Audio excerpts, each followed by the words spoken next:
What is up, people? Hello and welcome back to the channel. Welcome back to the Cup Chasers podcast. It has been 2 days since we've been here in front of you, and it's been a wild 2 days in the Champions League and a very disappointing results for me in the Premier League, but I'm sure Nez is buzzing. Of course. How we doing, gentlemen? Good. Yeah. That's a muted reaction, as I figured you'd be like, hell yeah, we're doing it. We're gonna overtake them. I told you I didn't see nothing. Now I gotta catch up. I understand. Result. That's all. I understand absolutely. Well, I will tell you, Nez, Arun was asking for you in my watch along. So I'm sure he's gonna be coming in soon, coming in hot to see how we're feeling, of course. And yeah. Man. Oh, he's gonna give me. He was giving me, dude. He's already on it. Trust me. He was killing it in my watch along. I was just putting him on the screen. I was just going on with my invective and then putting him on the screen and just letting his comments have the airtime, And I was just going on with how pathetic that was. But of course, that is where we will be starting this evening with the question that everybody's putting in the title: have Arsenal bottled it? Because we certainly bottled that tonight. I mean, the definition of bottling is what that is. We know what the definition of bottling is, right? It's Cockney rhyming slang. Bottle and glass for ass, because we lost our ass. That's exactly what happened. That's 150 million% what happened. We panicked for some unknown reason. Like, I'm still trying to. You guys were 2-0 up. You were in cruise control, and I think that's basically what happened. You got too comfortable away, where you should be killing. You shouldn't be letting those kind of teams back in the game, especially Wolves. I mean, come on, they haven't really done much this season. Go ahead. It just there was no leadership. There was no one there telling the players, come on, when it was 2-1 up, when it was 2-1, come on, we need to do this. We need to get past the finish line. Nothing like that when I saw. Odegaard, there was he wasn't there, man. He wasn't even there. And you can no, I mean, and I'm glad that you had that Freudian slip, because I want to speak on that. Go ahead. But even the manager should be on the sidelines, or not just that. We should have someone on the pitch, you should have a leadership team. Even if there's one player not there, there should be other players saying, come on. That's, if you look at City, for example, there's always one saying, even if it's Haaland up front and going, come on, you didn't have that. It's a total bottle job. Yeah, okay, so 100%. I got a question, man, because I literally don't know what's going on. So I'm listening here. Ask away. So, am I correctly reading this? So it was an own goal that ended the game? California. And literally Calafiori came on and then got an own goal? Is this what happened? You remember the word I used before we came live? I said catastrophe. So he came on. Oh, okay. Yeah. Now see this. Catastrophe. I'll give you a play-by-play. We go up 2-0 from Piero Hincapié. Okay. Because of the only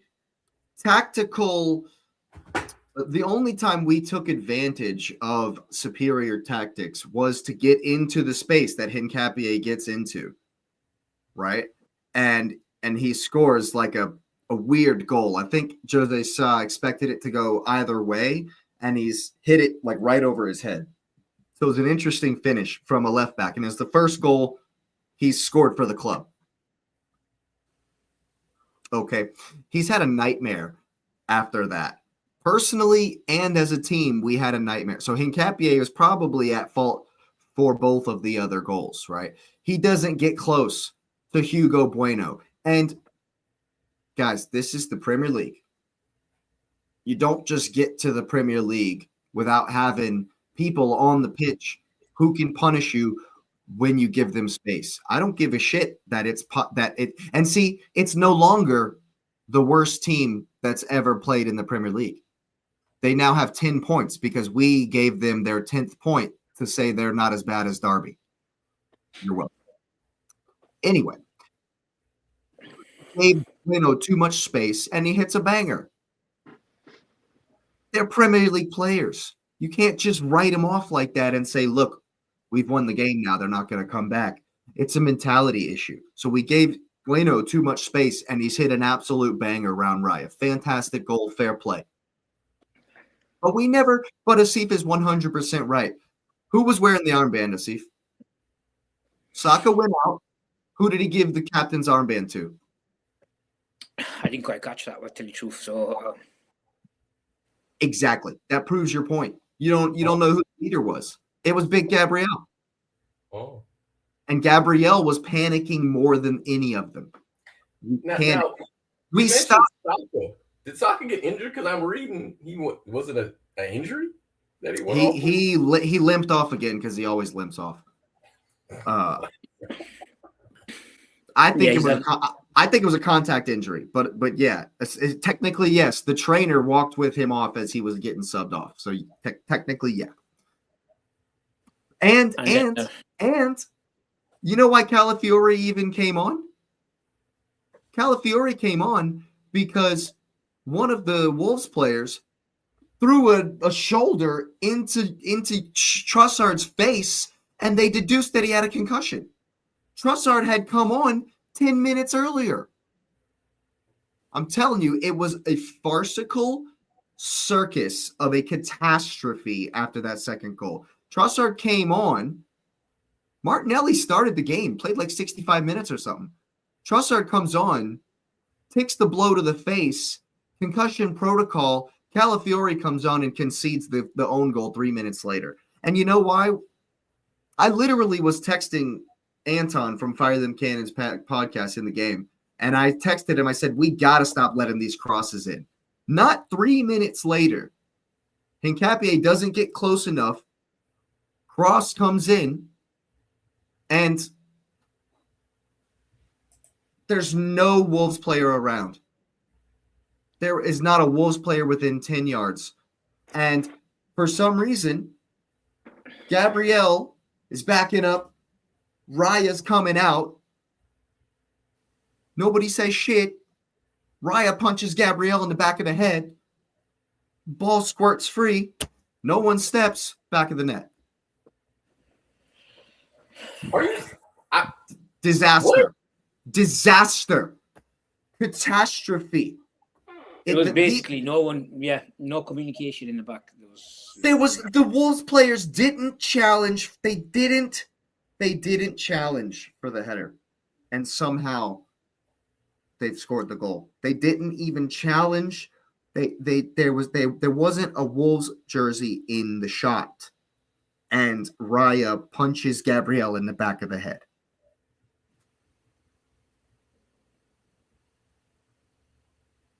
I have no words. I literally have no explanation for how absolutely, comically, hilariously, atrociously, disgustingly pathetic that was. And for me, the biggest worry about it is not the complacency. I get it. I understand it. I do. I hate it. I hate when teams are arrogant like that and just assume that this Wolves team is going to roll over. I hate that, but I understand that happens. And that is what happened today. But the worst part is at the end of the game, when we're in backs against the wall type situations, we panic. We stop playing the ball on the ground. We stop passing through the lines. We stop running our patterns. We stop getting control, which is what we do. We've been accused of trying to game manage and control games to a fault, like too much. We've been told that that's a bad thing, but that's what we do best. And so at the end of the Brentford game, when we're panicking and we need a goal, at the end of the Wolves game, when we're winning, we're panicking, and we stop playing out from the back. We're hoofing it long. And the worst part about that, while we're hoofing it long, is that is he there? The worst part about it is that it's consistent. We can see that it has happened numerous times. If we're not leading by 2 or 3 goals and in a comfortable situation at the end of games, we panic. And Asif's right. How do you keep that panic from happening? With a leader who has a cool head. And if Gabriel is the one that's always hoofing it, not trying to put it down and play, and he's just kicking it long because we're afraid. Oh, by the way, we don't have Gyökeres up there anymore. We subbed him off and put Jesus on. And so let's hoof the ball even more. Let's hoof it even farther, even more. It was an absolute, we lost our heads completely against the worst team in the league. Yeah, it goes back to a couple of seasons. I think it was last season. They were talking about a lack of leadership in Arsenal. Apologies for the. No, you're good. It happens. Yeah, so it was. It's. And when I was talking about momentum, and last week, and I actually see now the momentum swinging Man City's way, and no offense to you guys, Jake, but unless something radically changes, I really do think Man City are going to win the league. I hear you. I hear you. Because they do have, like that spine of that team. They have leaders. When like against Liverpool, going got tough. They rose to the occasion. That's something. Unfortunately, I don't see Arsenal doing.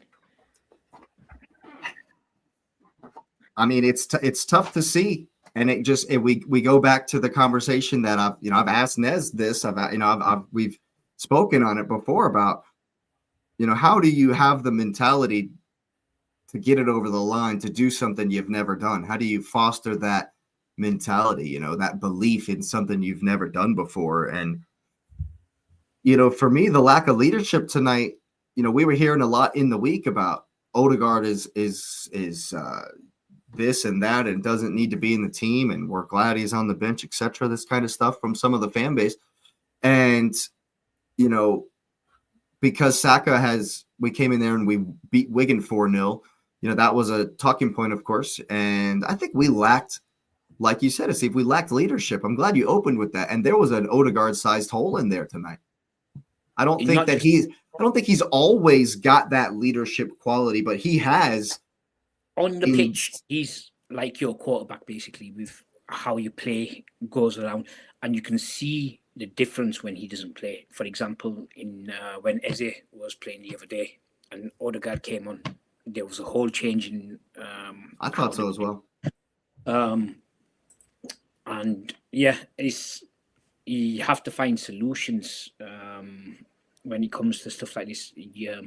Winning teams show when they're down. They show that sort of backbone, Jake, and I'm not seeing that in the Arsenal side. Forgive me if I'm wrong. If any Arsenal, no, I agree with you. But it's worrisome. Here he is. Here he is. And I'm sure Arun has arrived. He's in the building. I'm sure he'll agree with me as well. I didn't see no leadership. All the great teams, if you look at them, have some sort of leader. But yeah, I didn't see any leadership. And that's basically what it was. And I can't really. I think it's going to be another second place for Arsenal this season. I do apologise for any Arsenal fans, just momentum-wise and how the team get rattled. Imagine doing that in the Champions League. You're up against Bayern Munich, for example, because Bayern Munich are a totally different beast when it's in the knockout stage. Like Leverkusen proved today, they got beat by Olympiacos in the group stage, but they came back and in the knockout stage, they proved it when it counts. So we could see Leverkusen in the next round. It's funny you mentioned that, because we either got the winner of that tie or the winner of Dortmund Atalanta. And Dortmund are looking good. Dortmund were fantastic. I did the watch along for that game. They were fantastic. Was it their left back? I think it was. He's good. Dude, Garassi up top for them is incredible. Playing well. Yeah. He's I forgot the guy's name, Ryzak or something. There's like a Ryerson and a Nielsen, Ryerson or something. He got the assist for the third-minute goal. He's been getting loads of assists. Yeah, he's another one who's been linked to the Premier League. So going back on the subject, I really don't see them. Up against it in the Champions League as well. That's going to be an issue if you're a goal down or 2 goals down. Someone to motivate the team, or it's going to be a capitulation like it happened today. Hey man, Arun is trying to kill you, man. No, here's the thing. Here's my view on this kind of thing is, we only have the team to thank for the banter that we get this week. In the next 2-3 days, Arsenal content creators are going to get wrecked, and we can only look at the team to thank for that, And I think I love that, we've kind of started on this idea of leadership, and I think that Arteta himself has to figure out how to get his mentality over the line, because it does start at the top, and I think that Odegaard maybe brings some stuff that we don't see, that has brought the team together and given us some continuity and maybe even some belief, and doing new things, with the Saka in the 10, it was a gamble.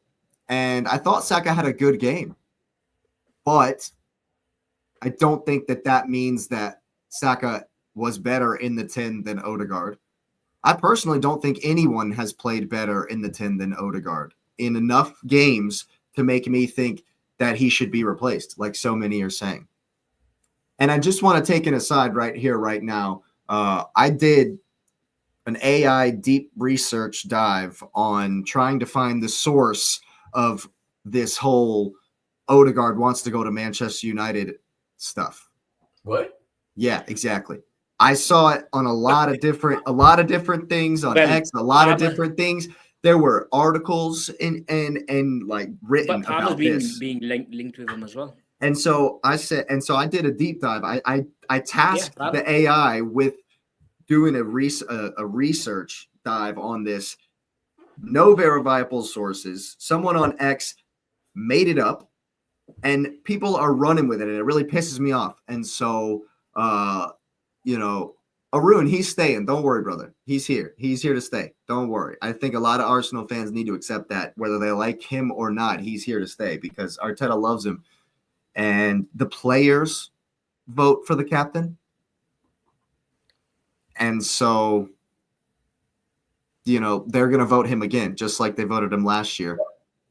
You said he's here to stay, and then you said Arteta loves him. But I just want to take a second because you brought up Arteta. And again, I'm being honest, I'm a little shell-shocked because I think when we talked on whatever day we talked, I was like, yeah, it should be. I mean, I was like, it's a way, but, it's whatever, right?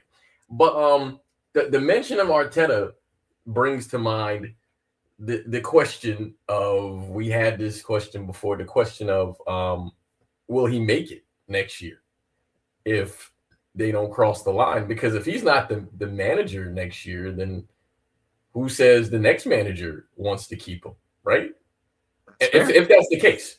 Because I'm not supporting any of those rumors, because clearly my real-time reactions are I didn't know any of that stuff was real anyway. So I didn't know that. I didn't know it was real. And so the fact that people are coming up with those things, I think they're done to plant seeds. And but the parts you're talking about, leadership, I didn't see anything, so I'm going to avoid commenting on that because I don't know anything about that. But what I will say is, and I know I probably sound like a a broken, corrupted MP3 file or I don't know what a wave file, but for weeks I've said it's a long season. Like for weeks I've been saying that it is a long season, and it is, man. Now I know I said this recently. I said, hey man, injuries and a bunch of stuff, because we were talking about the Carabao Cup final, and I have no idea what games are in between. But I said a bunch of stuff is happening in between there, and we have to take into account that, you know, there's a lot of games. And yeah, we know that some teams are bad, but your point about Wolves and these people being professional athletes sort of kind of matters. But let's go an extra level. Every one of these guys on hey man, look man, stop it. Hey, I'm trying to be serious, man. I'm trying to be serious. So we'll talk about Manchester United later. No, we won't. They haven't played. They legitimately have not played. They're playing at Everton, aren't they, this weekend? That's what I mean. Yeah, they're gonna lose. So whatever. Go on. But but these guys are professionals. And so I've heard these conversations that I know are real is that teams are looking at those bottom three teams and they're like, who are we going to raid from them? And so these guys on those teams are auditioning for their next team, because if you're good I got to look at the table. If you're good and you play for Wolves, Burnley, West Ham, Nottingham Forest, Spurs. Spuds. The Pollo Frito.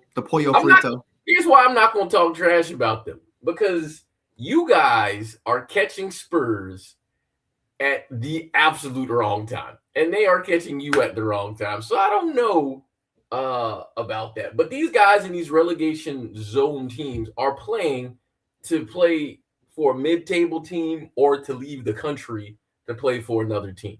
So there's absolutely every single reason in the world for these guys to ball out. And that's why there are a lot of games left, and there's a lot of time.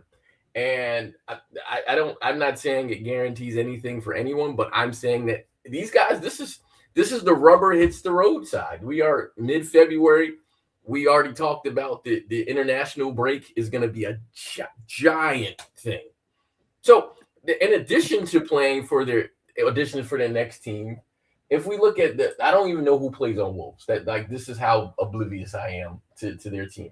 But I feel confident that of the 4,000 teams that will be in the World Cup, because I don't know how many teams are in the World Cup, 48. I'm pretty sure 48. I'm sure a couple of them are probably auditioning to try to make a team from somewhere, you know? Because like Haiti is playing, right? Haiti's in the they're in the qualifiers, I think, or something like that. But they have players on there. You got Brazilians on there. You got Portuguese on. There's guys. There's a Colombian on there. Uruguayan. There's guys playing to get seen for their national team. So just because the team sucks because of their position, the individual players know if I ball out tonight, I'm going to get a phone call. So these games are not over because it only takes one worldie. It takes one worldie. Well, now, what is this? I'm wondering what he's saying here, because he's kind of going back and forth trying to banter both of us at the same time. Well, I haven't talked about my team because they don't. Yeah, we'll get to Man City in a minute, of course. Big game at the weekend. What do you mean? I don't. No, I'm saying you have a game at the weekend. We'll preview in a little bit. At least you're not winning the league. That's the main thing. So. Yeah, we know that. You know, he's dead. He's definitely dead, as he says. But yeah, man, the worrying thing for me is the worrying thing for me is the mentality again. You know, it's like I've said, like seeing us panic like that is not good. But you know, I do really want to say this, because you know the conditions were horrible, man. I can't believe, like, dude, if the conditions were better, we would have played better. Jake, I'm it's like messing that around. saying. I'm messing it's like that around. saying, Messi couldn't do it in a cold day in Stoke, so it Dude. is what it is. You play in England. You Yeah, have no, to get used to I'm it. messing around. I'm absolutely messing around on that one, dude. Yeah, I think I was watching this Scottish game today. Aberdeen versus Motherwell. okay. 3 red cards in that game. It was Holy crap. And that pitch was. Yeah. Yeah. And I mean, yeah. So it was, sometimes you're up against it. It's nah, there's no excuse. There's definitely no excuse. We've spoken how I don't think we have a killer mentality and how I don't like the game management approach that Arteta has. But, if it works and we win the league, I don't care. I don't have to like it. I want to win the league. You know what I mean? I think what it is, Jake, and I personally think, and for what I've seen this season, you guys are good when it comes to like strategies, etc. But when it comes to like that mental fortitude and that leadership, that's where I think you're lacking, and that's where I think City have the edge on you guys, and that's why I think, me personally, obviously I might be wrong, but that's why I think City will probably win the league, just because of that. Because another thing they've showed me, because against us, for example, they showed it, they were down, but they came back. And I don't see many examples of Arsenal in this season where they've done that, where they've been down against. We did it at St. James Park. That was it. Exactly. That's not like, I don't class Newcastle in the same bracket as, say, yourself. Yeah, Liverpool, for example, or Man City, or absolutely. No, I understand. Yeah, and it's certainly. Let me ask a direct question. Do you think that like these guys don't have the mentality? Do you think it's possible to have mentality that is champions worthy without having actually done it? And that is the conundrum that I don't think they've solved. Do you personally think it's possible? And if not, not over the course of a season, Jake. Well, then how do you get over the line? How does anyone get over that line of having? You need to bring in that leadership, or you need to have that leadership in your squad. That's why, for example, Tuchel they'll bring Henderson into the England squad. Sometimes not because of the player he is, but because of the experience that he brings. I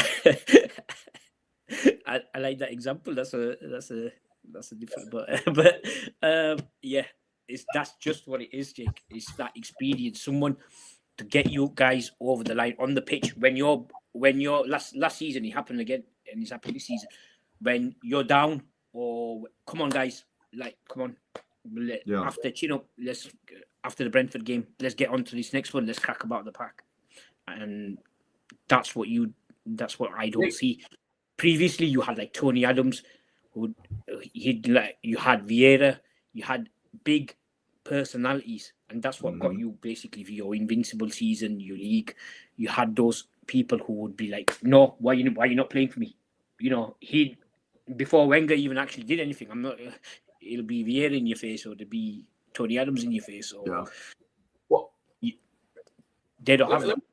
Let me ask you a question, because I think it's a good question, and so I want to analyze it in this way. How far back do you think we need to go to define what this modern era is? Do you think it's about 10 years? How this current era? How far back? Era about 8 to 10 years. In general. In general. Yeah, for this generation.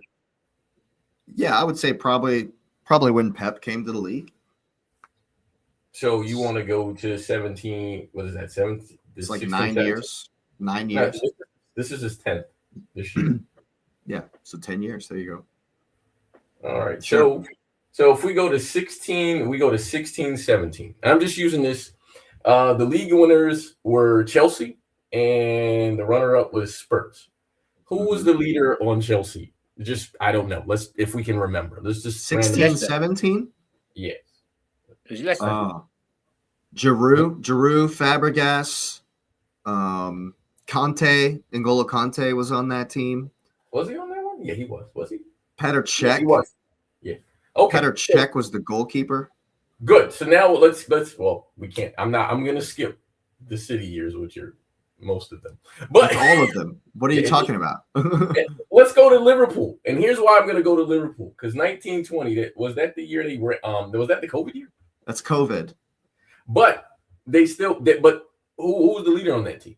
Because you probably can pick them out though. Van Dijk. Okay. And so then we go to Alisson and Salah. And then we go to 24-25. Who was the leader there that year? Van Dijk and Salah. So the question is that Van Dijk was brought in, right? Salah was brought in. But both of them really, and I'm being honest about this, both of them guys are considered in this era to be generationally good. Like Salah is considered to probably be the best winger of this generation, period. And Virgil van Dijk is considered to be one of the best defenders of this generation, right? So your leadership has to match the skill set. And so what it is, and I'm if we're gonna be honest about this, here's what has to happen, because Arsenal have wingers and they have defenders and they have players. So here's what you really need. You need your attacking player to be generationally good. So that means that Saka has to have a generationally good season this year, which I don't know what that. I mean, there's games left. You never know, right? I don't think he can. I mean, he would have to do a madness to get there. I'm just going to the point to go to Asif's point about, and I agree with his point. So if it's not Saka, Rice, I would say Rice is probably the best player on your team overall. He would have to go on a generational run right now and drag the team forward. And the only other person who can do it is go ahead. In all those teams you mentioned, most of them had a 20-goal a season player. Yeah. And unfortunately, Arsenal don't have a 20-goal a season player. No. I don't think you've I'm just looking at this now, and none of your guys are even close to that. No. Well, let's look at the stats there. Who do you have? Top scorer is Gyökeres, Martinelli. 8. And in the Premier League. Really? And then it's all basically around the team. The rest of them are all around the team. Zubimendi and Trossard was 5. Rice. Yeah. So there's what I mean by why. Yeah. Gyökeres has 8. Right? That one doesn't necessarily worry me, because collectively we've scored. I think we're level with City after this game as far as goals scored. And so relative, but I'm saying relative to the rest of the league, which is what we're trying to be, is better than everyone else. We currently are. So I'm less worried about that. But yeah, it's a worry. Go ahead, Lewis. Because the thing is, I think it does require. I think his point is valid. If you have a leader and a scorer, you handle most of the teams that won the league, and there might be anomalies, but most of the teams who won the league have a 20-goal a season player. I'm about to find out right now. No, I hear. Have a look. It's true. From my memory. No, it's definitely true. And the answer is yep. And hold on a second, because my computer's weird. So to answer your question, in 2015, Leicester City, Jamie Vardy. 24 goals. 16-17, 20 goals, Diego Costa. There you go. And City, hold on. Oh, my bad. Oh, no, it fails here, because Aguero had 20 in 17-18, but City didn't have a 20-goal score in 18-19. 18-19, but most of the time. Most of the time. But yeah, I mean, but yeah. Yeah. But you got someone closer to that number. I'm just Liverpool had a 20-goal score. There's still 10 games. Still 10 games. So we'll see. Somebody's got to score 10 goals in 10 games. Well, I mean, if Gyökeres can score 12, then Yeah, maybe. We'll see. But I think the biggest thing is it's that your guy had to yank you up. And the thing about, so I'm gonna use Leicester as the example because we all hate on the Leicester season, even though it's still like a storybook season. Jamie Vardy was like storybook, but then Jamie Vardy was so storybook that he also had a storybook next to N'Golo Kante and Riyad Mahrez, like storybook. Like guys, the whole team was doing it, and so I think to Asif's point, there's a leadership thing where you got to have a main guy, but then there has to be guys that are like, all right, if he's slacking, I'm going to yank him up too. Because if we think about the Leicester season, while Vardy had 24 goals and Vardy was the crazy, we're going to drink energy drinks and just go balls to the wall guy, when he wasn't putting it in there, Conte was dominating the midfield and then Mahrez was scoring. So and so they shout out Okazaki, who probably never gets mentioned in that team, but the right. third striker, the Japanese dude Okazaki, yeah, he was good. They had some goals too. They had some good defenders too, like what was it? Harry Maguire. Maguire and Robert Huth was the center back pair. Drinkwater. Danny Drinkwater, bro. Yeah. So you just look at that, and it means that your guys have to step up across the board. So it's because Arsenal have depth, but I think it takes more than the depth. That's when you're in there, you're yanking the guys up. And so I'm you notice I still haven't talked about City because I was about to slag off my team, but I'll say it. We did well in the window because Ryan Shirky literally was a win, like a win. Like this guy. Gayhe's been bigger. Well, no, but here's why I'm talking about that because I think Semenyo's been your best. And I hear all of that, but I'm gonna tell you why it's Ryan Shirky. Because Ryan Shirky came in, got criticized, got set, and then whenever he came in games, goals were produced or scored. And this is when Phil Foden was on a run. Phil Foden fell off a cliff. And Shirky's like, I got it. It was literally what City was missing from when De Bruyne wasn't there. Now, is he De Bruyne? No. But what he does is he brings a creativity that City severely lack when he's not on the field. And so I think the purchases matter. So when people talk about, will City spend money, but it's who are you buying, right? And so nobody knew about Shirky.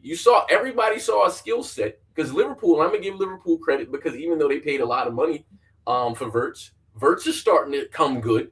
And so the thing about it is it shows why his value what it was what it was. And so I would almost dare to say, and this is not to insult Saka or Eze, but you might have, if we hindsight of 2020, you might have want to bring somebody in that you truly believe would have challenged Odegaard. Because did you believe that Eze was going to challenge Odegaard? Because I think didn't Eze play on the wing at Palace? Is that right? Yeah. And so you were looking at him as a wing guy. You weren't looking at him as a direct challenge to Odegaard. He was like, okay, maybe Saka and Eze and Odegaard, but Shirky was brought in to be a direct challenge to Phil Foden, direct challenge for him, and he rose to it. And you look at it. So then, thinking about sowing not discord, but sort of metaphorically, we had wingers at City, and Doku having the season of his life this year. Pep was like, I need a winger. Watching Doku be good, he's like, I need a winger. And he brings in Semenyo. Like, you got to challenge your guys. Even Haaland. No, but even when Haaland dropped off, though, Semenyo picked up slack. But not even that. Marmoush was brought. We all know Marmoush is good. People are literally clamoring, why is he not playing? So I wanted him at Arsenal. I wanted him to bring him in the January. Which like last January, a year ago. So then when we go to, because I love to visit the money argument, they spent money to make the other players know, hey man, your spot's not set. And so you have to ask the question, are there guys on the team in Arsenal who feel like their spots are set, and that's kind of connected to the complacency? Because Kusanov, absolute beast, right? Beast. And while he's not like mentally better than Ruben Diaz, would you, if you ask City fans, would you take Kusanov in there over Diaz? They might pause a second, and that's the thing, because ironclad a couple years ago, nobody's taking Diaz's spot. Then you bring in Yehi, so I think even though people are like, oh, well, they spent money, but it's spending money to unsettle those guys who thought their spots were locked in.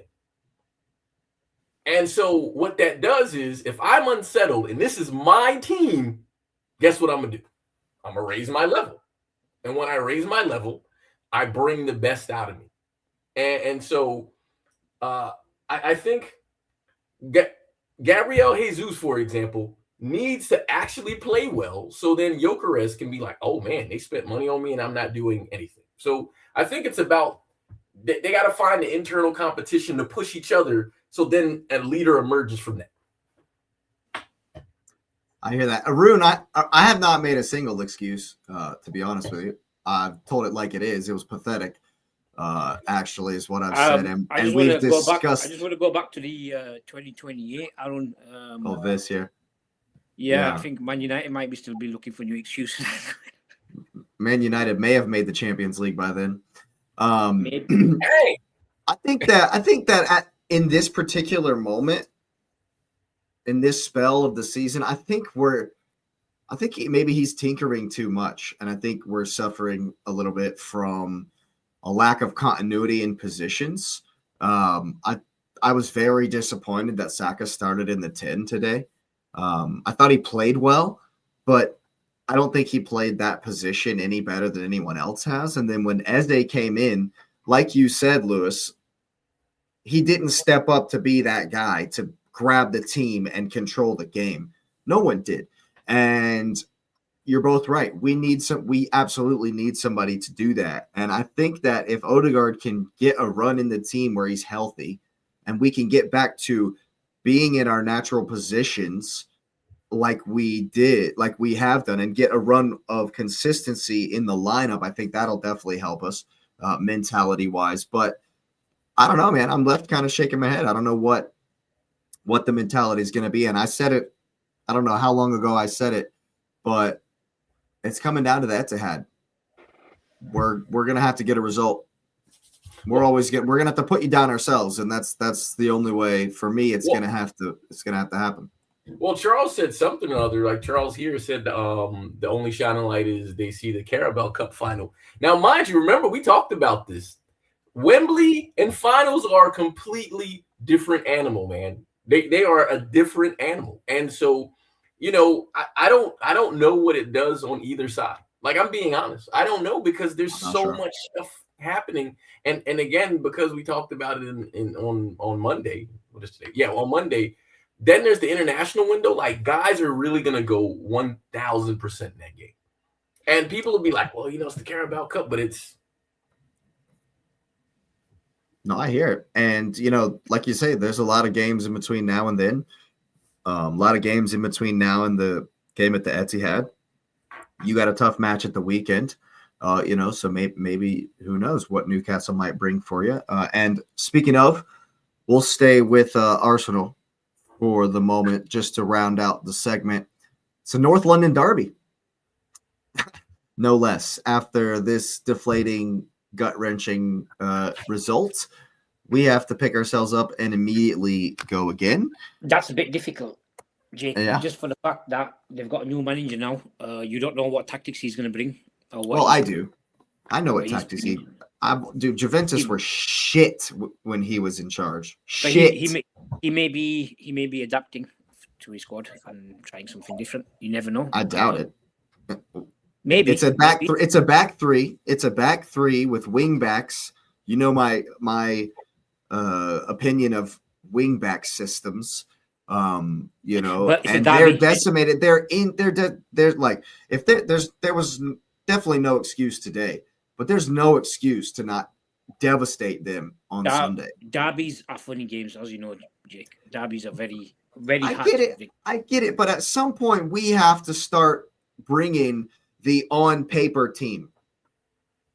Do you know what I mean? We have to start bringing we should F you up on paper. We got to start bringing that team to the pitch at some point, you know. It's definitely a tough fixture, you know. Tough fixture for sure, man. And I was confident. I was very confident. I've seen Juventus play under Igor Tudor. He's only been fired. It was only fired like a month and a half ago, like 2 months ago.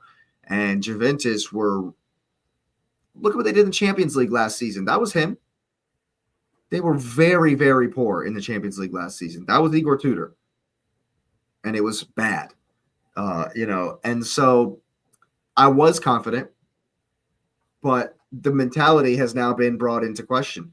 And so we don't know where their heads are going to be. And for me, you know, I crossed the line where I think we can win it. I think we're going to win it a couple weeks back when I realized after City beat Liverpool that it didn't affect me in the way that losses and draws had previously in this season. And so I was like, oh, well, I'm definitely there now, you know, and that's definitely taken a hit. I still think we can win the league. I still think we have the team to do it, have the depth to do it, as Arun is saying, have the ability on our day to be better than anyone. And I think that the fan base needs to chill out. I've been very guilty of freaking out in these types of moments. But as a whole, we need to stop panicking because it manifests on the field. It's manifesting on the field. The panic. Look, there's like, what are we, 25, 28-man squad? What are we?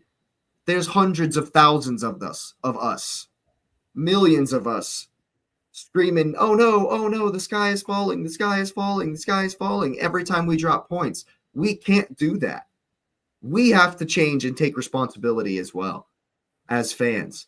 I think that in this day and age, the mood around the fandom gets into the dressing room. Wayne Rooney said that it did recently on one of the podcasts he's on. He said that kind of stuff gets into the dressing room. You don't have to take it from me. That's from a professional. That's from Wayne mother effing Rooney. You know what I mean? Telling you, legitimately, it gets into the dressing room. So are we going to sit here and say, oh, Odegaard, brilliant, get him out of here. Let's go ahead and get him on to Man United because somebody made up some shit online. Let's definitely go ahead and do that. You know, let's slag him off. He should never play again. And Havertz is better because he did 3 games without getting injured. And Saka's better because he's done a game and a half, you know, and we scored 4 goals against a League One side that's going to get relegated this season. You know, I'm just like, the fan base, I feel like we got to take responsibility as fans and get behind the team. Nothing as far as the squad is going to change before the window opens again. So let's get behind and support every player. And then when the window opens, if they've been shit all season and we didn't win anything, bye-bye. Fine. That's fine. But right now, like, I think we all as an Arsenal community, players, managers, fans, we all have to come together and get on the same page here. If we believe, they will believe. And I believe that. Well, speaking about new managers, we've got a new manager to face this weekend as well. Yeah, it's going to be interesting. I think I'm going to see the tactics how he plays against Fenerbahce tomorrow. I'll see how he lines up with them, if he plays a full strength side or not. That'll be interesting to see, especially with Forest being in the league position that they are. Yeah. Well, we'll definitely get there. Let's finish out this North London derby stuff. I mean, I think that I don't want to see Saka in the 10 again, to be honest. I want Eze in the 10. I want I want Odegaard in the 10, honestly.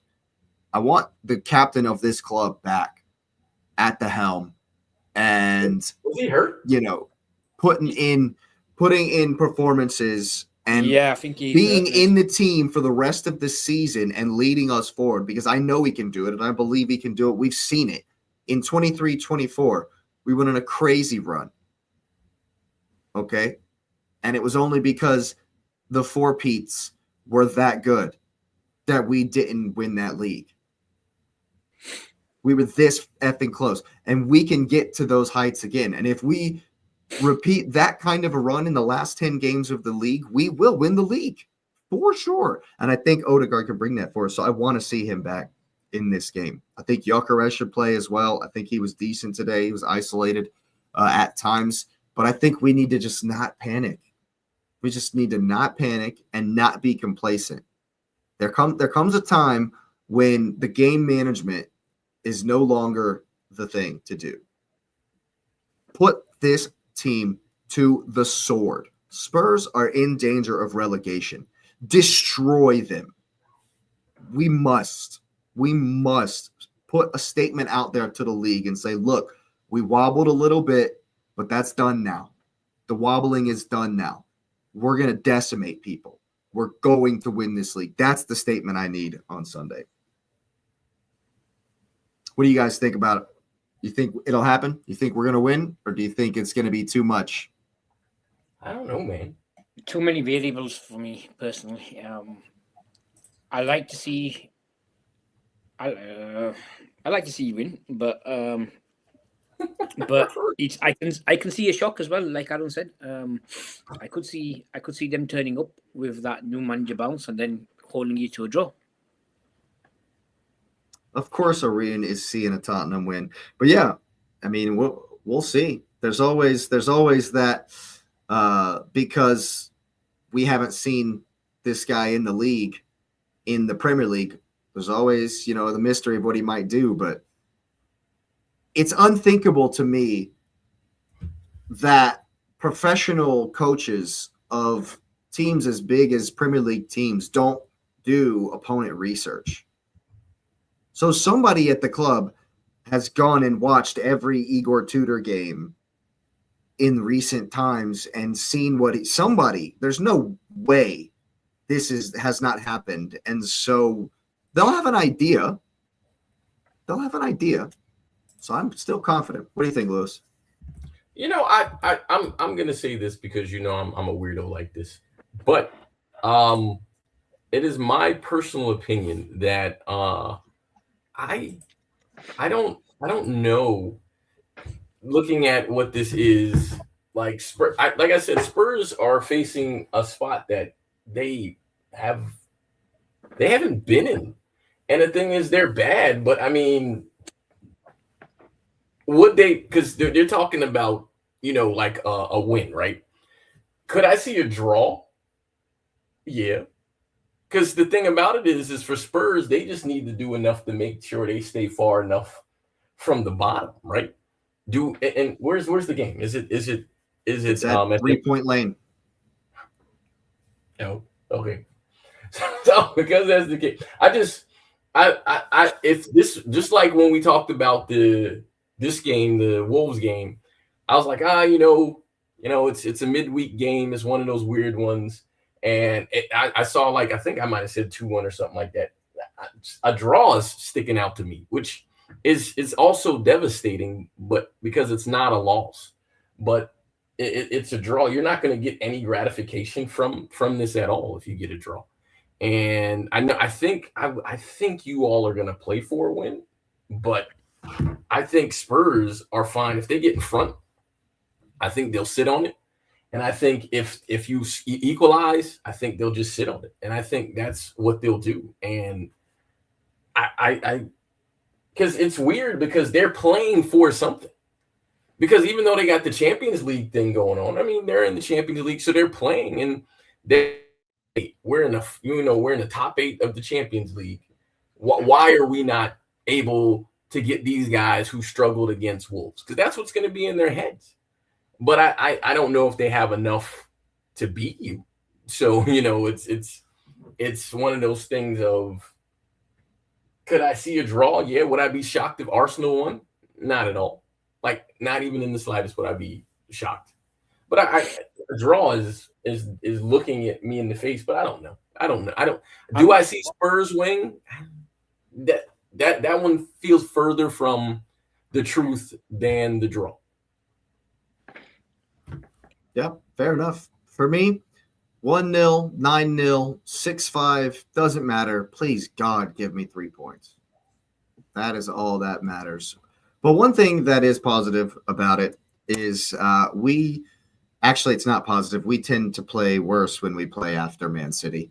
And Man City will be playing Newcastle on Saturday before we play Tottenham. So that's good. Got to be feeling good about your chances, though, huh, Lewis? You guys are you've drawn 1 and won 6 in the last 7 games, if I'm not mistaken, all competitions. And we'll have played Newcastle 14,000 times. Playing a team this many times is absolutely bonkers, man. And so I look at it, and I mean, it's at home, so maybe there's the feeling of some confidence, but there's still an awareness that, and I'm being honest, I still don't think it's supposed to be 5. It'll be 5, sir. I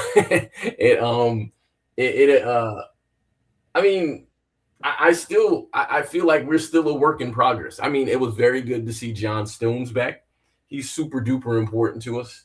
Haaland is still like form wise, and Foden is not there. And so I look at it, and it's absolutely mad. So I think, don't get drawn on the same side of the champs bracket.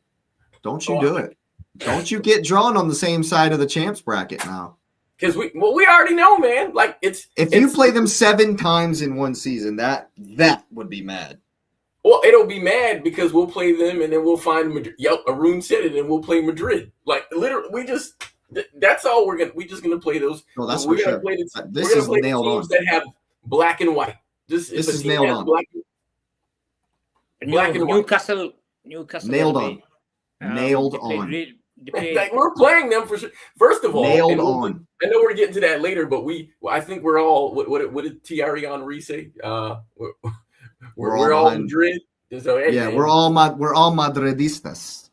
So, but yeah, I'd love a good outcome. I want to see the team look fluid again. And I mean, it's still some things where I'm like, I still don't see the fluidity, but I hope it's there because I would anticipate, because I never know. Newcastle will come for it.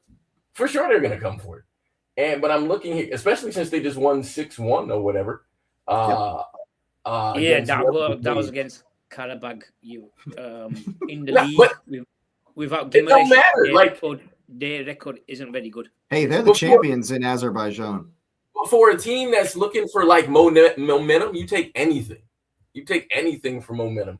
And Anthony got 4 goals. But they lack a little something with that Gimenez. I think most people have seen it. I think that's what you can exploit. Is he injured? Yeah, for 3 months. Yeah, he's out for the season. He's out for So you and their record for winning without Gimenez is really bad. Poor. And they were horrendous the last time they went to the Etihad, so it's not looking good. Well, I'm just hoping for a solid City team, and Newcastle always plays us tough, so I expect a tough game. And the goal is 3 points. So I think if the lineup is strong, hold on, because I already hear you guys making jokes. So let me just make sure. Oh, please. Please. Please be back. Hold on. Oh, I didn't even think about this. Yeah, I didn't even think about this. Please be back. Is he in training? He's got to be back in training. I'm sure you put that in training, didn't you? The best player at Manchester City back in training. You're getting your best player back. That's a boost. Isn't that best play? That's a huge boost. That's a boost. That's a boost. Straight into the lineup and everything. Straight into the lineup. Straight in. You know what's happening. He's definitely starting.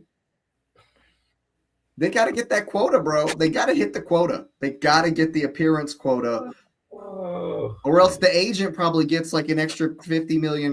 They probably got some dumb clause. If they don't get the quota, they got to pay out something. If he doesn't start, he should be coming off the bench. You know. Oh, he's going to come off the bench with a screamer. An absolute screamer. A vocal screamer. He'll run and he'll run. He might not finish, but he'll run. He will run, and he'll run fast. And then he'll run backwards. But anyways, we're being honest. I mean, I like what the team looks like, so it's cool. I saw some of the banter of Rodri, Silva, and Nico O'Reilly being the midfielders that help City cross the line, and I don't see a problem with that. Like, I don't see a problem with that at all, you know, because why not, right? I think the team is good. They've shown good enough qualities. I'm curious about the lineup because you notice I haven't tried to predict lineups because I don't know what Pep is doing anyways. So Pep roulette. All I know is for sure I feel confident Ain't Nuri will start on one side and Nunez will be on the other. I don't know what the middle looks like, but I know this is the one of the few games where the team will have like a long break or a normal full week break after the game. So I think that makes it worthwhile. No, he had a knock, but I'm he's gonna start. I don't think he's gonna play like full games and stuff like that. But Arun, we're not talking about Doku. Arun, we're not talking about my man Doku. No. We're talking about the we're talking about the Savinho. Put some respect on my man's name. Yes, yeah. By the way, Jake, I love that the thing that you put on the chat the other day about the best wingers coming back to the. Oh, the best. Yeah. Yeah. Which one? And the what's his name? Semenyo's Doku's back as well. Oh yeah, Doku's back as well. Yeah, it was a picture of both of them, and that was funny. That was great stuff. Of course, there he is. Yep. Yeah. Yes. My man. No, you see, just take everything after the I. So we'll just call him Savvy. No, you know where the I is. You looking right at it. Everything after the I.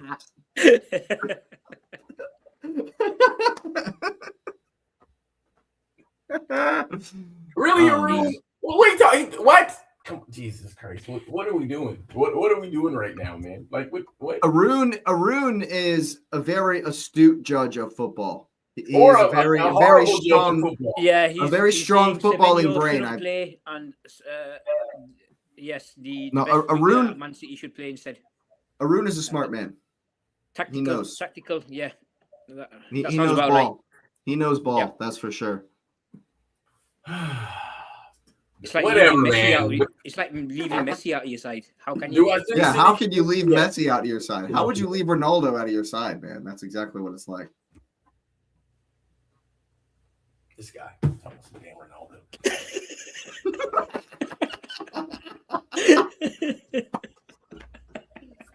Oh goodness gracious. Well, anyway. Are you expecting a comfortable win? Are you expecting a really, really tough game?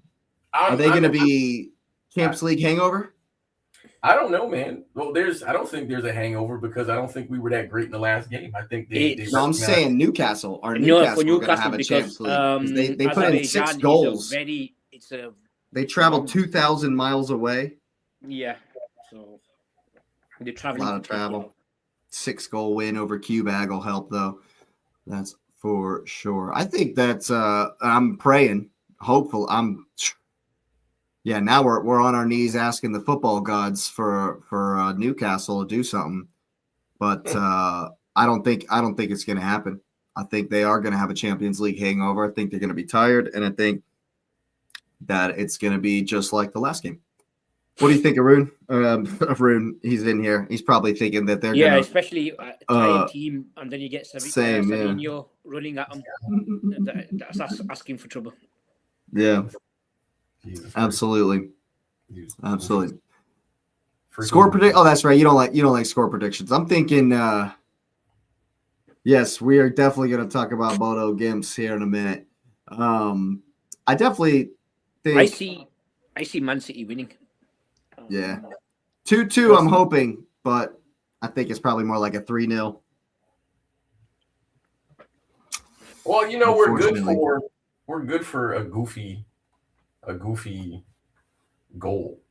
I mean, I think we're getting better on defense, but there's always a goofy goal in there. Yeah. Hopefully there's a couple of goofy goals, but yeah, we will definitely see. And of course, on Sunday morning, before the North London derby, Liverpool travel to the City grounds. Vitor Pereira just hired. Odd appointment, if you ask me. Yeah, not really sure what it's going to be like, but Forest are definitely tough to beat at home, especially when the referee doesn't call handballs in the box. But we don't talk about such things. What do you think, Asif? How you feeling about this one? I want to see what kind of side they put out tomorrow, first of all. Because they're playing in the Europa League against Fenerbahce away. Hopefully, they put a full strength team out or something similar to full strength. That would be as good as it gets for us.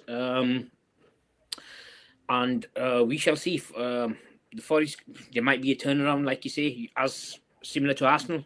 We don't know what to expect. It could be some variables there. So yeah, Alan plays. It's not. We don't have really good history. I remember last season as well going there, but it's all to play for. Hopefully, that's what people were saying against Sunderland. Oh, you'd be lucky with a draw, and we managed to win it. So I'm hoping for the same. They're going to be desperate, Forest. Like this is it's desperation time. But we need points for the Champions League as well. So it's not like and especially with the Champions League out of the way as well, we're not playing. We don't have that European pressure for a little while. So yeah, you're right. You're right. Definitely big. All to play for both teams. Is Isak going to be back this season? No, he's running. He should be back, but it's not anytime soon. I think it's late March. At least the earliest. Still quite a few weeks away, probably. Yeah.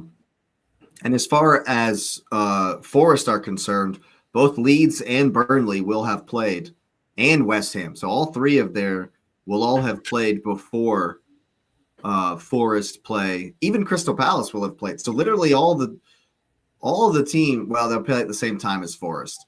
But Palace are playing Wolves, so that should be a win. West Ham have a tough game at home versus Bournemouth. Leeds are at Villa, so that's tough for them. Burnley, forget about Burnley. Burnley are down, man. But they're down. They're definitely down. Brighton is in 14th place.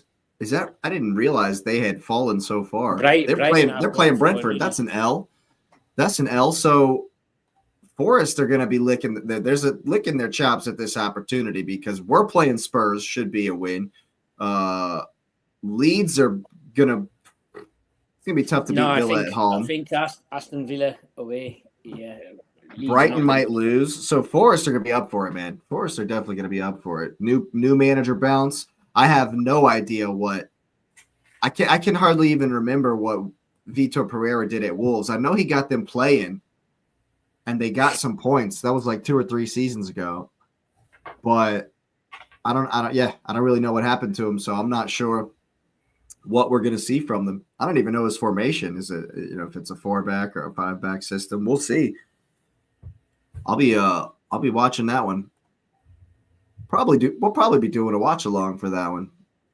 Sunderland Fulham is tasty. For Nottingham Forest and Liverpool, it's the game before the North London derby. It looks like it's a good one. And so I might do. Yeah. I'm definitely doing City and Newcastle the day before. He normally plays 3 at the back. Oh, so yeah? He plays, looking at this, he plays a 3-4-2-1 or a 3-5-2. There you go. I think y'all should be fine. Has Sabazalai served that ban already? Yeah. Yeah. He was allowed to serve it in the FA Cup. Yeah. So I'm sure he's back. Let me just double check. But No, he played in the FA Cup versus Brighton, so he's banned. let me just double check. But I thought it was I'm sure he's. I thought it was the country, right? What? I thought it was like federation, so it's like not FA. Am I missing it? It was No, a Premier I'm sure League. he It's a knows. Premier League red card. That's a 1-game ban. I thought he played versus Brighton, or maybe I was wrong. Maybe I'm wrong. Maybe I'm he did sure serve he's- it in the cup. I think he may have. I'm sure he think may have served it in done. the cup. Yeah, that's Yeah, normally he was how it only suspended goes. for 1 game. Just let me double check. Yeah, so he'll be back. So Szoboszlai will be back. That's good. Yeah, he only missed him. He missed against Sunderland, so he's back for this one. You're probably going to be rotating Curtis Jones and Szoboszlai like you did versus versus Brighton, the way they did to cover that right back space, because you don't have anybody unless it's Joe Gomez. There's no one there. Hopefully it's Joe Gomez. Or like I say, Szoboszlai's a jack of all trades, so I'd rather have him on the pitch just for those free kicks. Yeah. It might take one because it's still going to be a low block. I still would expect to see a low sit and counter type approach from Forrest. So it's going to be tough. So, and I think Szoboszlai should probably get the nod for this one because of the fact he's like a lot more attacking than Curtis Jones. I think. Well, they both played versus Brighton. That's if you don't play a right back. Yeah, exactly. That's if you don't play a right back. Yeah, we shall see. It's a tough game. Anything, yeah. I'm hoping for the 3 points, but as you know, draw doesn't do anybody any good. But yeah, I think we need to go for the win. So it's a few variables in that one, as in the Arsenal game. So, but I'm hoping for the win. I know a lot of people were saying something similar before the Sunderland game, as I mentioned. So, that's true. As long as we can get our Champions League spot, I'll be happy with that. Yeah, fair enough. How do you see this one going, Lewis?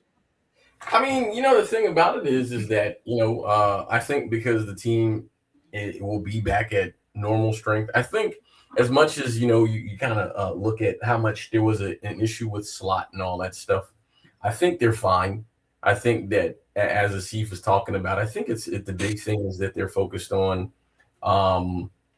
just making Champions League. I think that's a super huge thing for them. And I mean, you look table wise. I mean, Chelsea is there for the taking, right? Because I mean, it's the top 5 realistically. I think we're all anticipating that.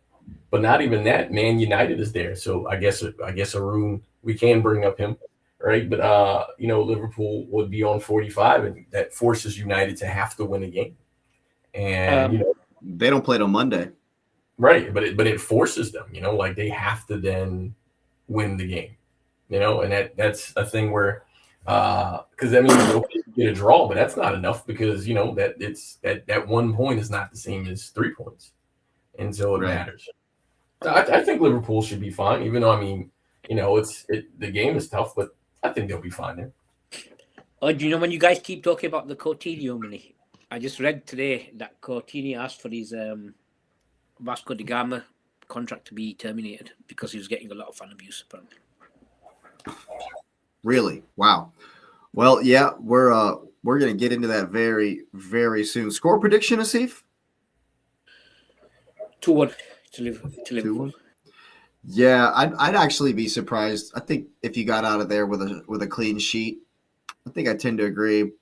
I think it'll be tight, but based on the way Liverpool have kind of been going at games recently, not necessarily how it looks like you want to approach games. And what I mean is it seems like you haven't played amazingly well, but some of your quality, some of the players you've had, like Szoboszlai, bringing up moments of quality has won you games. And I think that might be the same here. And a certain defender that we've talked about, I'm not going to name him because he has been cutting out the mistakes recently, which has helped us. So and I'm hoping it carries on. Yeah, absolutely. Well, it has certainly been an incredible 2 days in the Champions League.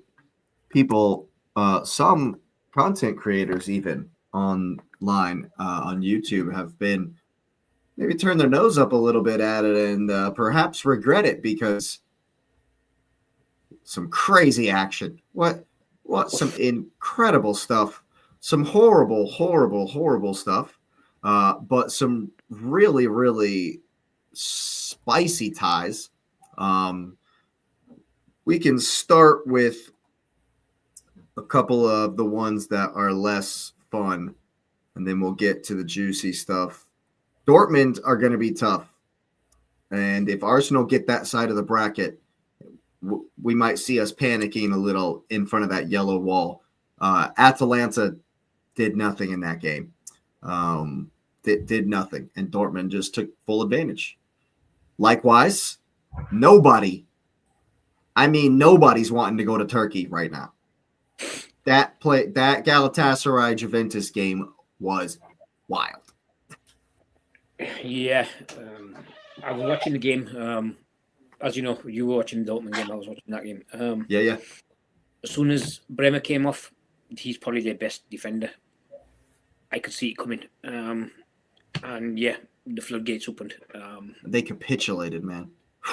And Juventus got that red card as well. So I think they're done. They're done. I think a free goal cushion is pretty good. And yeah, I reckon so. I reckon Galatasaray should, without an absolute, you should go through in Turin. But I think they should be okay. I think whoever goes through, I think whoever has to play Galatasaray it's going to be a crappy night in Turkey. It's not going to be fun. It's not going to be fun at all. That stadium was rocking, man. It's always been like that. So yeah. And then of course, the same story really in Monaco. Really, it was the same story in Monaco. Monaco cruising up 2-0, and then a red card changed the game, and it was an absolute capitulation. Just an absolute and utter capitulation from Monaco. Like craziness. I had a look at that game as well, and crazy capitulation from Monaco. That was nuts. But it was Monaco was winning 2-0. PSG got back into it, and then it was after half time when they had that red card. Yeah. Wow. And then Doué, who replaced Doué. Yeah. That was a great game. I could see they always, when they won the Champions League, they did something similar. They were having a horrible group stage, and then when they came to the knockouts, they turned it on. Well, they beat Villa in penalties. Paris did, and then they beat Liverpool, and then they beat Arsenal. So they beat all the English teams. Yeah, I mean, we'll see. Paris are going to be tough to beat in this Champions League. That's for sure. They're the holders, man. They're going to be tough. Well, it's tough to go back-to-back Champions Leagues. It's tough to go back-to-back, but remember when we talked about this before, Champions League is a very different animal because of the way they set up the group. And then how when you go to this new knockout stage, it changes everything because then it's essentially working all the kinks out in that group stage where you play everybody once. And now it's basically the round robin tournament. And you're like, oh, so now I get to play everybody twice. So, hey, if I punch them real good the first time, I got it. But if I'm not able to give my best punch, just don't get knocked out. And that's essentially what's happening. And so they're like, hey, we get our next game and we go from there. So I think they're fine. I just want to touch on Bodo Glimt. Yes. And yes. I know you were talking about that before. Nez, he wasn't an anomaly. When they beat Inter today, 3-1. Dude. Nobody. Hey, I just want to put this out there. I didn't win at the North Pole either. We went to Bodo in the Europa League like 3 seasons ago, and it was 2-2. So, that stadium, like you can't. That stadium is it's so hard to win there, man. Even Club Rouge, you're getting some outsiders now. Club Rouge who drew with Atletico. Yeah, that was man. I'm shocked because that some people didn't even want to watch this round of 16 stuff or the round of 32 stuff because there's been some bangers. 3-3. Yeah, that was a 6 goal. That was a 6 goal. Atletico game. was up 2-0. Atletico was up 2-0, and then wow, what a comeback! What a comeback! And then of course Newcastle absolutely destroying Q-Bag. Anthony Gordon gets 4 goals for Gordon. 4 goals. Hopefully they can have a similar performance at the weekend. And it's looking like Bayern Munich are going to have to play either Leverkusen or Der Klassiker in the round of 16 because we either got Olympiacos or Leverkusen or Dortmund or Atalanta. And both the German sides pretty much lights out performances. So they're looking strong to go through. So there might be a Der Klassiker in the round of 16, and we might Arsenal. That would mean Arsenal had to play Leverkusen if they're able to beat Olympiacos. But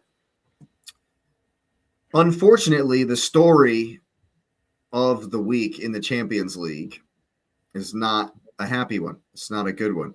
And I think to start off, I want to say this. All of this just hides from the fact of what we love about the game most. Vinny scored an absolute banger. He scores an absolutely gorgeous goal and then goes and celebrates like any of us would. If I scored that goal, I'm losing my mind. I'm freaking out. But as is very, very, very, very, very common for Brazilians when they score goals, he goes and does a little samba dance. Duh. Roger Milla is like praised, absolutely loved and beloved for his goal scoring dances.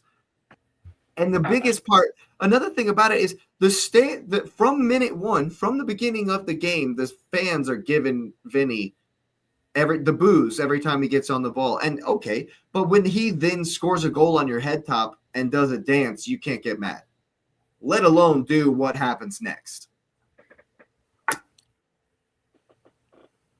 You know what I mean? Like, and at the end of the day, like the crux of the whole discussion around whatever dude's name is, I haven't given him the dignity of actually looking up his name. No matter what you said, you covered your mouth, dude. You have no leg to stand on. You knew what you were doing. You knew what you were doing when you covered your mouth. If you were saying something that wasn't controversial, that wasn't going to have this kind of reaction, that you knew you shouldn't be saying, why'd you cover your mouth? And if you didn't say what they're claiming you said, tell us what you said. Tell us what you actually said. I think this whole situation is completely disgraceful. I think the referee is a disgrace for yellow carding Vinicius for the dance, firstly. And you can go back in my watch along. Actually, go back in my watch along. It was halftime of the Dortmund-Atalanta game. And so I had switched to the Golasso show and was watching. I watched that live, even though I was doing the other game because it was halftime.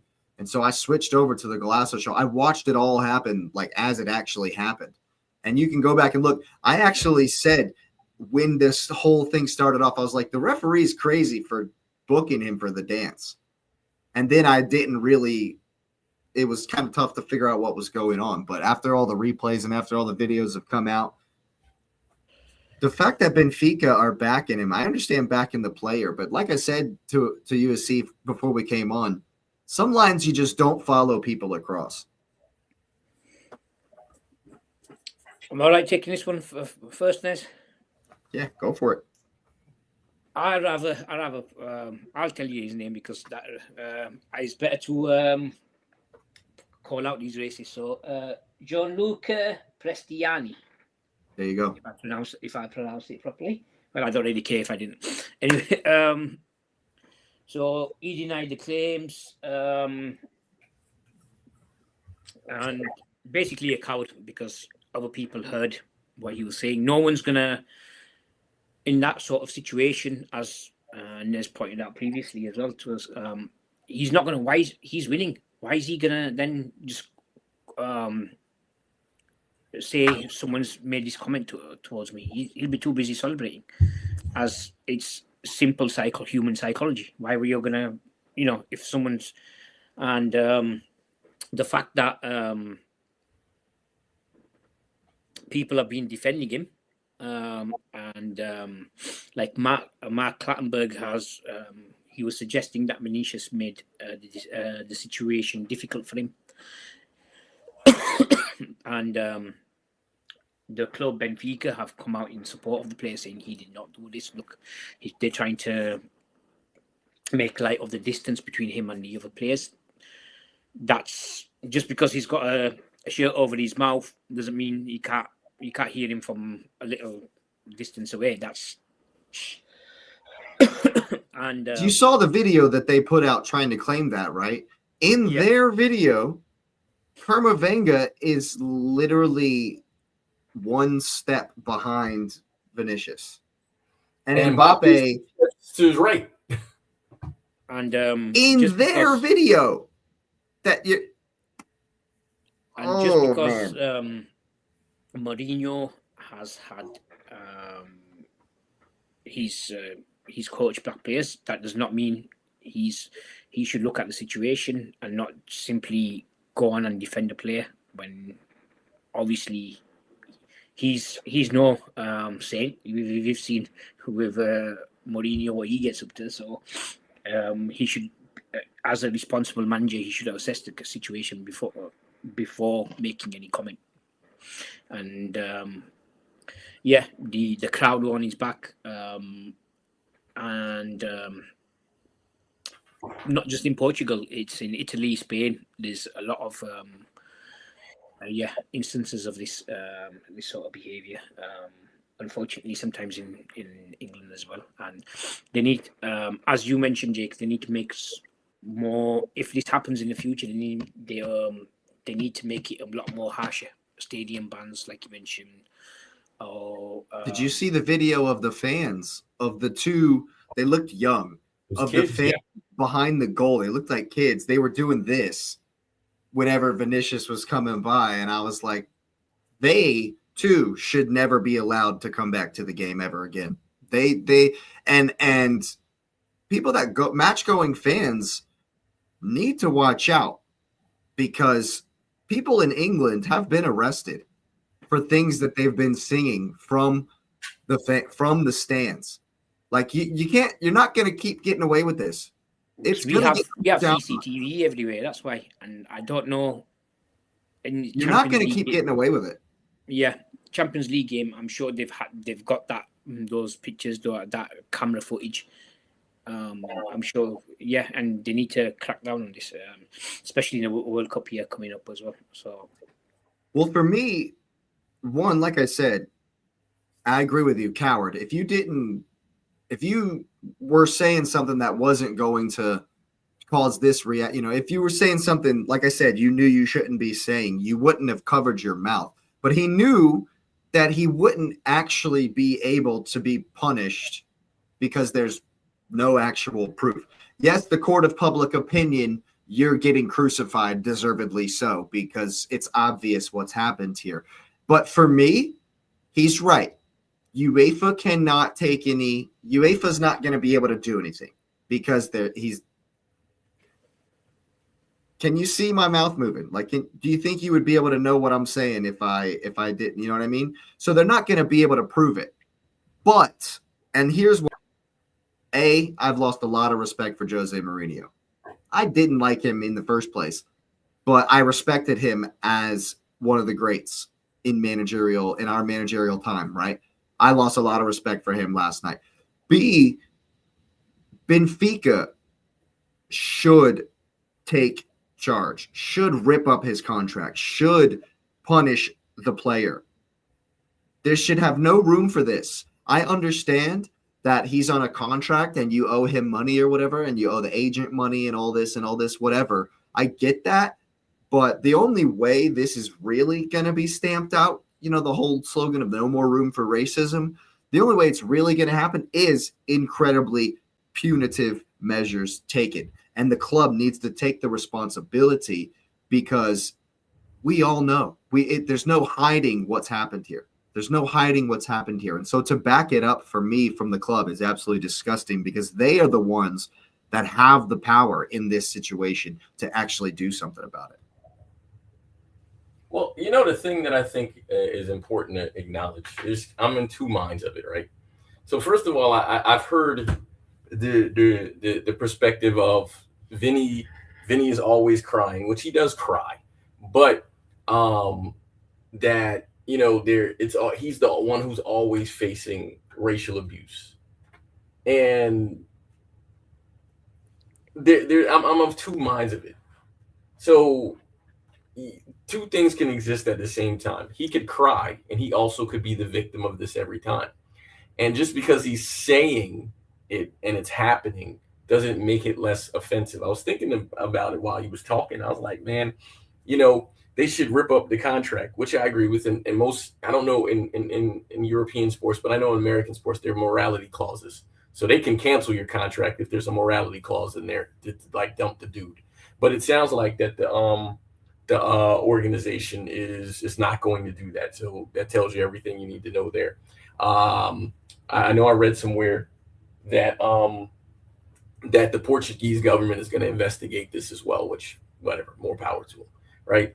But the biggest thing that happens to me that I think about this thing is we see, and Asif mentioned Italy, and it happens in other places. It happens in England. It happens in the United States. It happens everywhere that there's racism in the fans and in the players in the games. And so my biggest question is this, is we want to end racism. And I wish we could. But there's this tribal thing that because we live in perpetual fear, we have to find some way to find a mental edge to rattle the other person, right? And so when the perceived superiority of something or someone then fulfills that superiority, now you have to revert to the most primal thing, which is to use psychological things to try to balance the field. And the thing about it is, and we talked about how this game was going to be spicy because of the last result and how Benfica, they were in it. And the funny thing about this is that Benfica had a psychological advantage going into that game because they took over and they did something that they weren't supposed to do. But people have to understand psychological instances last for an instant. It's a moment. That Benfica win was just your moment. And we have to understand that what happened there, it happened there. And so what they tried to do was to try to get in their head of like, what can we do to get in their heads so they can collapse and capitulate like they did again. So my man said, I'm going to do this right before I say whatever I got to say, which is exactly what he did. I saw the video. He was saying stuff. He said something. He did like this and then pulled his shirt right back down. You're not blowing your nose. You're not doing anything. You're talking, and it's fine. And because we see guys do that all the time, which means he said something crazy. And then Vinny was like, and then ran over to the ref. And then Mbappe was like, twice, which means he heard whatever it was. And Kamavinga was standing there like, so the thing about it is, so then people said, well, he said monkey. So, and Asif knows this because we've done the Colombia thing. So when they say mono, it's a funny thing because this is going to be sort of an Americanized version of what's happening in another language. Is that we say, for example, the N-word, right? You say the N-word and let black people say N-word back and forth to each other. And you're like, it's black people. No, you shouldn't say it. I'm saying that out loud. You shouldn't say it. But in Colombian, and to see if you can attest to this, we hear people call people mono all the time. Mono. And they call themselves things all the time.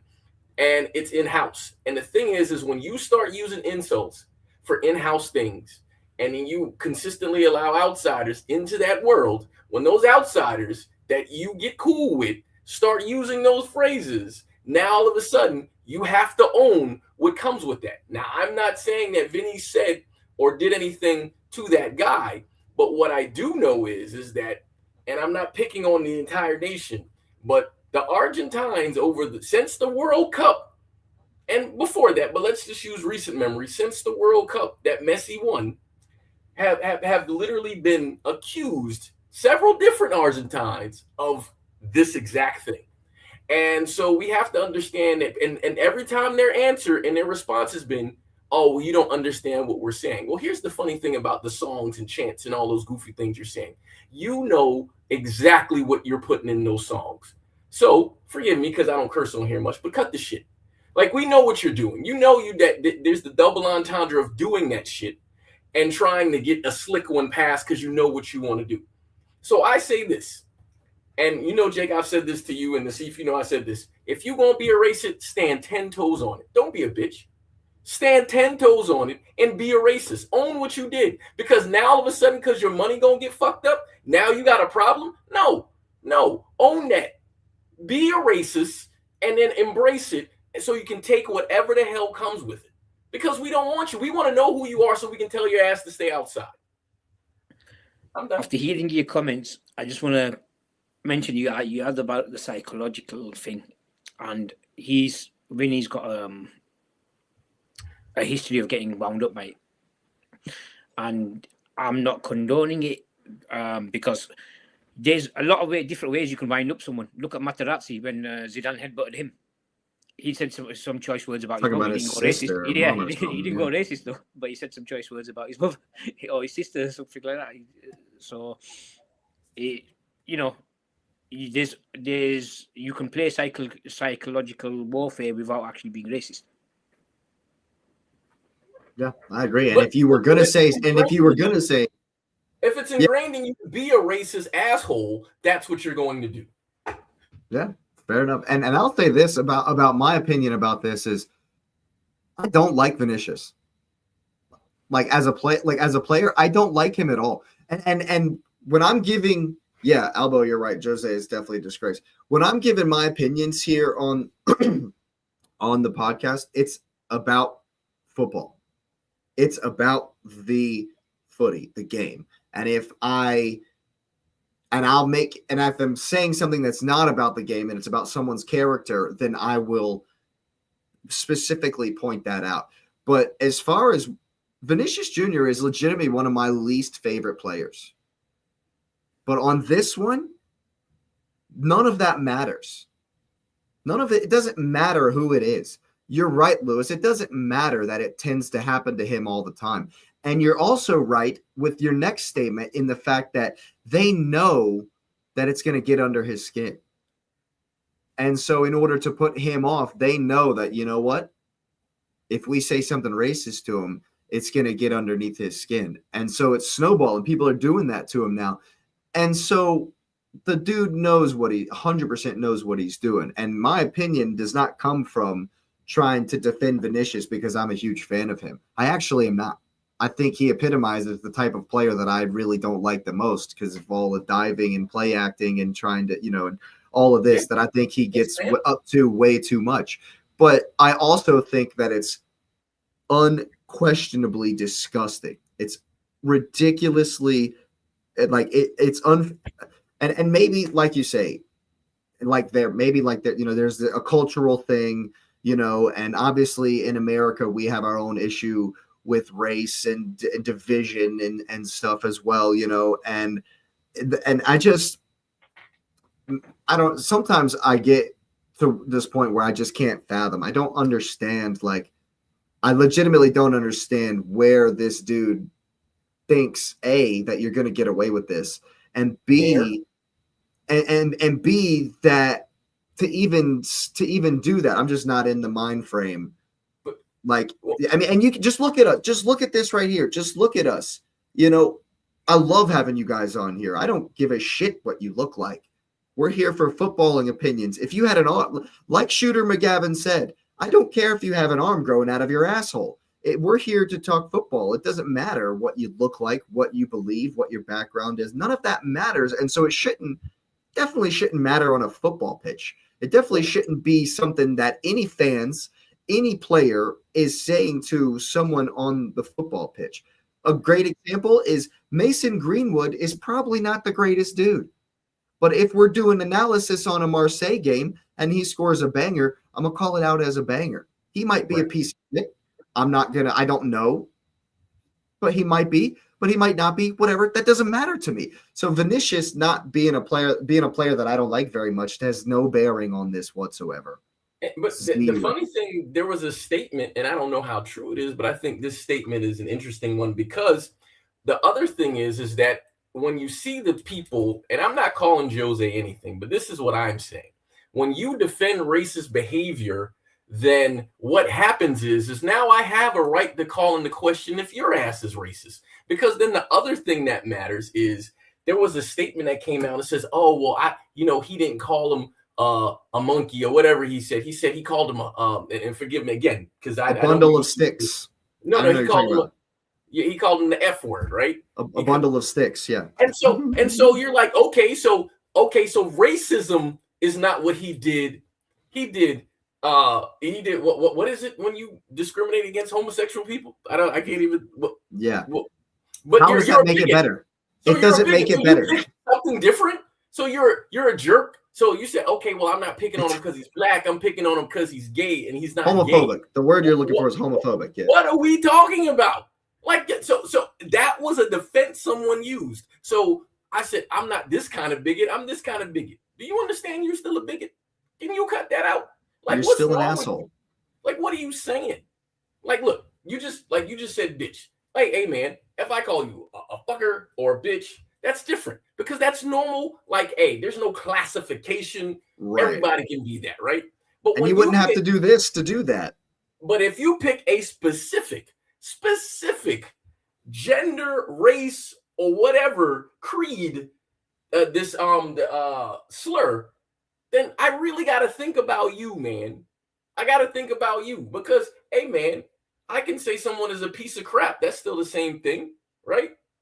I can call you my son, right? None of those things are disparaging, but they're all insults in the heat of the moment. So why pick those? Because you know what you're doing when you pick the words. You know what you're doing. And so if you defend that, so people's like, oh, well, he's homophobic instead of racist. Oh, okay. That's not better. It doesn't help you. That doesn't help the case. So you mean the rainbow armband? No? Okay. Just whatever, man. Like, but I also feel like if he was gonna say something like that, he wouldn't have covered his face either. And so dude, I think you would have. So guilty. Like there's no way to defend yourself here. There's no way.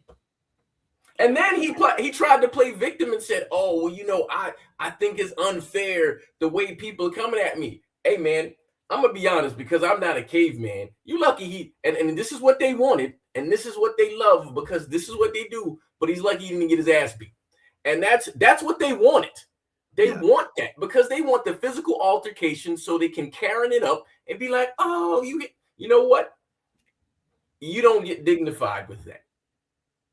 You're a turd, and you're a plague, and I hope whatever things that can happen to you, to plagues and turds, happens. You get flushed, you get vaccinated, whatever. I don't wish death on anybody, because I'm not those people, because I'm not going to be them. But whatever hell you need to go through, happen. Well, I believe in the cyclical nature of the universe, and I believe that people like that get their comeuppance in the end. For sure. But it's the people who are like, oh, because think. I want you to think about how, and this is why we got to own moments, and this is why we got to be careful and leave moments where we are, because we watched the Benfica game, was like, oh, that's amazing, that's so cool, look at the heart and all that stuff, for them to immediately erase it over a wobble. They were down 1 goal. And then all of a sudden, they just completely lost it. So you were down 1 goal and you lost it, and you have another leg. But an elimination game, you sum it up, Hart, and didn't call nobody names. How is that possible? We was rooting for you because, we don't love Madrid over here. But you know what? I hope Madrid punched them in the face 7-0. next time. I hope they mercy. I hope it's an rule 8-0. I hope it's an 8. Yeah. And it's at the Bernabeu. So hey man, I hope the people there don't behave like them. So don't do that. Right. First, don't do that. And second, make them feel every single goal. Belt to ass every time. Yeah. Every time. And I want to see so many samba dances that we get sick of it. I hope the whole crowd samba. I hope the whole crowd is doing I hope the whole place. You know how Man City fans did the whole thing where they all turn around and all of them do it. I want to see the whole Bernabeu. I just want to say I understand everything that you guys said, and it shows society as a whole, as in regards to I don't want to talk about politics, but how outside it's 100% what it is. It's become more prominent. People are more now using it in. I think it's acceptable. Some of them feel empowered. Let's put it that way. That's the word. And obviously, that's something to think about. But yeah, well, Asif, to your point, and Jake mentioned this, and so it's something that's been on my mind because I'm working on this project, and I'm seeing how I want to do it, right? But it's the project is called Skipping Steps. And the reason it's in my head is because what I'm sitting here is I hear generational people saying, hey, man, everybody want an easy life and this, that, and the other. And I sent you the thing about like the AI thing and the voice thing and everything's easy. Everybody wants that. And so if they don't get it, they go into the tribes of we were wronged. And everybody feels wrong because they skip steps. We've been skipping steps for a long time. That guy was in that team because of whatever reason. Maybe he is a world-class footballer, but it's very likely he's not. But he got highlighted because, he's Argentine, and these Argentines. And so now we start thinking about how did Chelsea overpay for Enzo? Yes, because they caught the Argentine tax of the Messi magnetism. And so what we get is people are skipping steps to earn where they are. When we talk about the Ballon d'Or that Messi got. Now, here's the thing that while I personally don't like it, Messi earned the clout he got at that point. These next guys that are following, that are supposed to be the next guy, haven't earned any of it. And so we're skipping steps. So, for example, I think Mbappe is a world-class player. I don't think he's the best player in the world. And I think he has a bad attitude. But the way they talk about him and the players at Madrid and what the manager goes through, because they believe they're Galacticos, even though they've done nothing galactic. Because they skipped the steps to get there. When guys who went to those teams, they were winners where they came from. And then they came to bring winning to an established group and core of winners. But now we're skipping all of that because of what people accuse City of doing, even though City hasn't done that. And when they started, they did, but now they don't do that. And that's buying wins. You can't buy it. And so since we're skipping steps, and we've proven this over and over because we've had this discussion so many times, that people are skipping the steps of earning their way to where they are. Because remember the narrative we talked about a couple episodes ago where I said, hey, man, remember when people said City fans were plastic? You don't hear that no more. You don't hear it no more. You know why you don't hear it? Because we earn the hate of, let's find something else to hate on. They don't have fans. We can't really use that anymore because the empty hat thing doesn't work because they actually have fans. They're not there every game, but they got fans. So now we got to figure out a kink. Pep has lost it. So we got to find something because you've earned the hate that you get. But you've earned it, right? You've earned the hate that you get. Now people are just trying to, I need to be hated right now because I can't be loved because love doesn't feel good enough. Love don't fuel you. It don't fuel you. When Vinny went over there to go dance in front of those fans, what did he do it for? It was for the hate. It was absolutely for the hate. And I'm not saying he's wrong, but If Vinny went and then he went to his fans and he did it, it was different. And I'm gonna give you an exact example, because when City, Haaland specifically, scored his penalty against Liverpool, they didn't go slag off no Liverpool fans. He went to go find every blue shirt he could find, because strangely enough, and people will start embracing this, the love feels so much better and it fills you more. And there's no need for me to say those nasty things. And love don't need tribes. This is why the points you made about all of us being different, and even the guys, respect to Patrick and X, all of us are different. And we found a way to have differing supporting things, but have a common thing here. And so as soon as we get rid of that and we stop skipping the damn steps of, hey, man, let's grow from this. Because think about it, Jake. I talk to you all the time about the crap Arsenal fans we see, because you're not one of them. But you are aware they're just crap Arsenal fans. But to go to one of those crap Arsenal fans and talk about a crap Arsenal fan, I bet you they'll defend that. I bet you they'll defend insanity. See if you talk about the Scousers. We know what they are. You're not one, but we know what they are, and you know what they are. Hey, man, I know the clout chasing City fans. I'm aware of it. I know the plastics. But the thing is, because I know how to differentiate myself, I'm a part of a tribe, but I can see the spinoff of that tribe that I don't want no parts of. And you got to be able to say, I don't want no parts of that. I didn't skip no steps. I took the plastic. I took all of it, because that's where I wanted to be. And I accepted it because I understood, what, those criticisms are valid. Some of those criticisms are valid. But because that's not what we're focused on, you as an Argentine, and I'm using it because this is the classification and I know he's aware of it. People look at Argentines a certain way. And you're like, well, and so I'm trying to put humanity in this man for just a second. And you probably think, because he's a young player, well, I got to be like those guys. And if that is indeed the case, that you felt like you had to be like those guys, you got to be the stereotype, then you have failed yourself, and your circle has failed you. Because Asif knows this. We've met plenty of people who's like, oh, well, I'm Colombian, so I got to act this way. I'm Venezuelan, so I got to act this way. Ain't nobody trying to hear that. Be you. Because if you embracing the crap that's associated with your culture, then you're no better than the crap. No better than it. Yeah, well said. Earn your stuff, man. Earn it. If someone hates you, make them earn you. Earn it. No. Well said, man. I blame participation trophies. Yeah.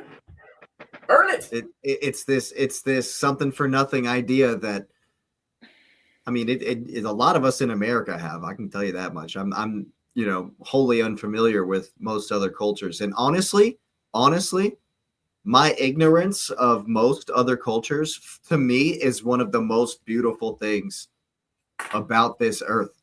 One of the just quirky things about me, I absolutely love culture shock. This idea that if I went to Colombia with you guys, I would learn so much shit immediately of like stuff that like I would not even consider. Like it's not even on the radar, because there are things down there, obviously, that are way different than where I've grown up my whole entire life. And I think that's absolutely beautiful. And that's why I was saying earlier, I was struggling. It's like, I just don't understand racism. We're all humans. I'm a fan of science, right? And I share 98 point something or another % DNA with both of you. And so we chose to take the point something to make our tribe, which is insane. And Asif knows this, because Asif knows I brought my cousin and my friend to Colombia. The culture shock hit them so hard that they can't wait to go back. I would love it. The thing about it is you embrace it, because what you do is it makes you find out about you. And what's greater than to find out about you? You know what's greater is then when you don't want to accept the problems about you. Hey, man, you know what? Man City got 115 charges. Now, you notice I'm saying, okay, the 115 charges is not 115, but there are charges. I've never denied that. Hey, City got real charges. Some of them are garbage, but some of them are real charges, and we'll own that. So I'm not one of those delusional fans, but because people want to magnify it and say 115, and I mean, we get the jokes, internally, but people want to use it and then get enraged by it. And then we've watched the enraged people literally lose the plot because they want to focus on the number instead of what's actually going on. Are we investigating it? And so when you look at yourself and you say, man, you know what, those charges, the grass is too long. This is what you charging me with. Oh, because I'm financing my own team. That's what you charging me with. Oh, because what? And then you start asking the question, and then you evaluate yourself. Okay, well, you know, I paid a high agent fee that I wasn't supposed to pay. Okay, you got me on that one. And see, you see how the human in me is saying, okay, you know what? If I did know, then I'd take the slap on the wrist. If I didn't know, what am I supposed to do? But if I knowingly say, bro, come on, don't do that, man. Don't do that. Don't do that and pretend that you didn't do something else. Don't do that. Be better than that. You got a long life in front of you. Don't be a clown, my friend. I agree 100%. Any more thoughts, Steve? No, I think Nez said it all. I totally agree with him. So. Yeah, absolutely. Oh, yeah, hey, I think that's where we'll end it. It's certainly been a good one. I definitely agree with everything we've said here at the end, and it is sad that this is still a thing in 2026. It's sad, and like I said, it's one race, humans. You and play with that, an international game, man. Yeah, there you go. You got it. And with that, I certainly appreciate everyone being here. Smash up that like button on your way out. Hype it up if you got any left. Of course, subscribe to the channel if you're new. Get the notification bell on because we'll be back very soon. And we'll see us next time.